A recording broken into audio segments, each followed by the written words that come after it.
आज माननीय supreme court में 11 याचिकाओं पर सुनवाई हुई है। उसमें 10 याचिकाएं लगी हैं कि बिहार में स्पेशल इंटेंसिव रिवीजन नहीं होना चाहिए, मतलब वोटर लिस्ट का सघन जांच नहीं होना चाहिए, डोर टू डोर जाके जांच नहीं करना चाहिए।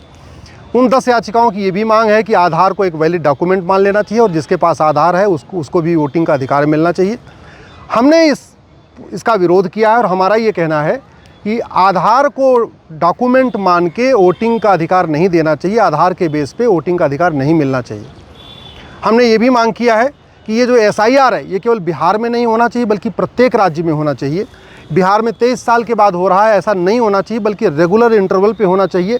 लोकसभा चुनाव के पहले भी सघन जांच होनी चाहिए, विधानसभा चुनाव के पहले भी सघन जांच होनी चाहिए, लोकल बॉडी का पार्षद और प्रधान का चुनाव उसके पहले भी सघन जांच होनी चाहिए, क्योंकि भारत में लगभग 5 करोड़ घुसपैठी आ चुके हैं और ये धीरे धीरे करके एक एक डॉक्यूमेंट बनवा रहे हैं। बाकी डॉक्यूमेंट बनाने में थोड़ी दिक्कत आती है, लेकिन सबसे आसान होता है आधार बनवाना, क्योंकि पासपोर्ट जो है पासपोर्ट ऑफिस में बनता है, आपका जो बर्थ सर्टिफिकेट वो नगर निगम में बनता है, आपका जो ड्राइविंग लाइसेंस वो भी RTO ऑफिस में बनता है, आपका राशन कार्ड भी तहसील में जाके बनता है। लेकिन जो पहला डॉक्यूमेंट है आधार, जिसके लिए डिमांड की जा रही है कि आधार के बेस पे वोटर ID में नाम जोड़ दिया जाए, वो शुद्ध रूप से प्राइवेट लोग बनाते हैं, सरकार का कोई कंट्रोल ही नहीं है।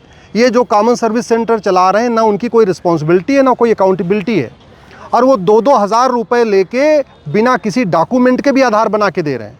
और ये इस बात से भी सिद्ध होता है कि बिहार में कुत्ते और बिल्ली का आधार बन गया है।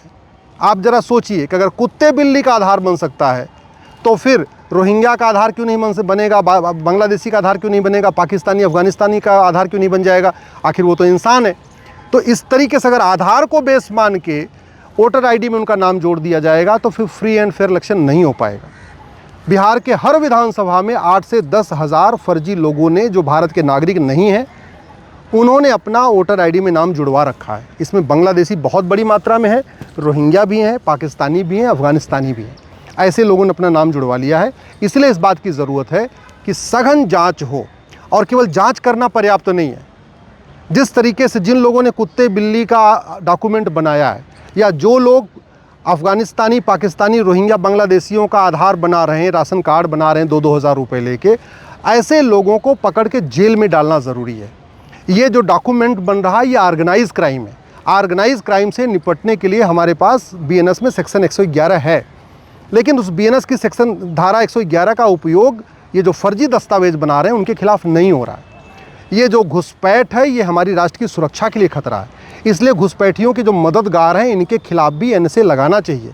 ये घुसपैठ हमारी देश की एकता अखंडता के लिए खतरा है और इसलिए घुसपैठियों के मददगारों पे UAPA लगाना चाहिए।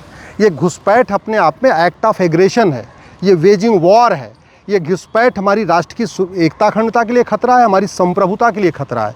इसलिए जो BNS की धारा 147 है और BNS की धारा 152 है, ये भी ऐसे जो घुसपैठियों की मदद करते हैं इनके खिलाफ लगाना चाहिए।